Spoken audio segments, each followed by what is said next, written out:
All right, today we are cooking in the kitchen, and I'm in heaven because it is a meal, and it's all about meat. There's no fish involved. It's just meat and some creamed spinach. This is my kind of stuff here. Frank Coloma, he is our resident chef at Sur la Table, and he's making steak with a Gorgonzola butter and mushrooms. And keep going. Did you bring more than just this steak or just this one? I got one more for you guys. Okay, good. Just want to make sure. Because everyone out there, they're also salivating. They're ready. All right, so what we're going to do today is we're going to do a shiitake dusted New York strip. As far as steak goes, you can go with any type of cut of meat. It's up to you. I'm going to go with New York because it just has really good flavor. Okay. What's your favorite cut of meat? You know, to be honest with you, ribeye. Okay. Because it has that nice marbleization of fat. And it just, fat equals flavor, and it's just really good. As long as you're not eating it a lot, you're totally fine to eat it. Okay, good to know, because that's what we always buy, too. So just like what we always do with basically all of our cuts of meat, season, salt and pepper. But the thing that we're going to do a little different is we're going to dust it with a little bit of dried shiitake. So you could take mushrooms, whatever it is that you're trying to dust or crust. With this particular product, you can get them dried. It's totally fine. Just rehydrate it. That's what you normally So where do you get them dry? Like at Sur la Table? Can you get this? We do have some products that we do sell mushrooms with. Okay.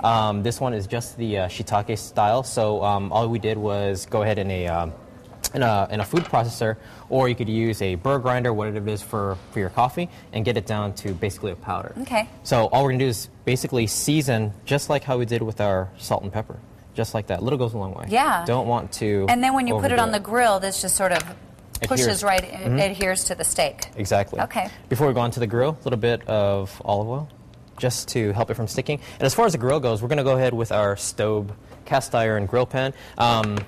You've been to our store. You know all the good gadgets and equipment that we have. It's sort of crazy when I go into your store because it's everything I don't have that I need, even though I don't cook. It's a playground. It totally It's a playground is. for a cook. So basically, you can see that the cast iron grill is nice and smoky. That's what you want to see, whether it's this way or using a saute pan. And it's smoking because of the oil that you put on it, right? A little bit. You brushed it with olive oil? Exactly. Okay. So, steak. Listen, here we go. Very that's nice. what we're talking That's about. what you want to hear. So we're going to go ahead and set this for about a minute.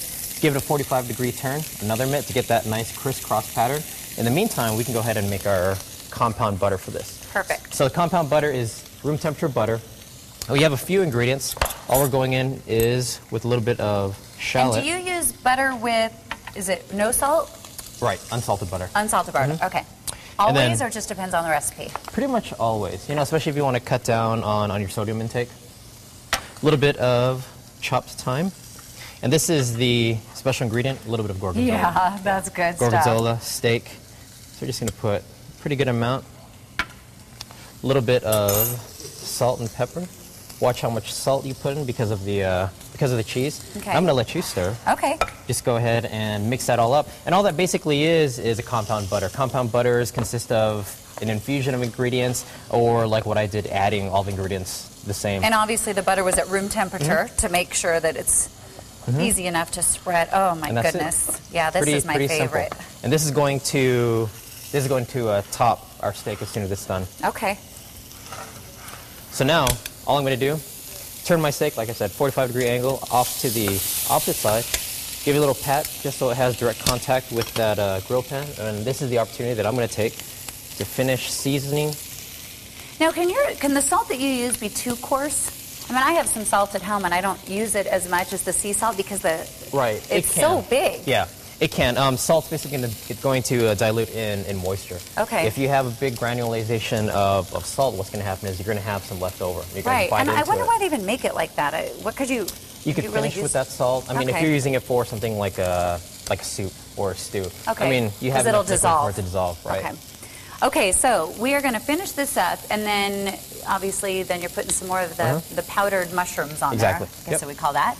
And when we come back, you're going to make one of my favorites. Creamed spinach with bacon. Spinach with bacon. Crispy bacon. Yeah. Oh, yum. Okay, this is going to be definitely a great lunch for all of us here and for a date night at home.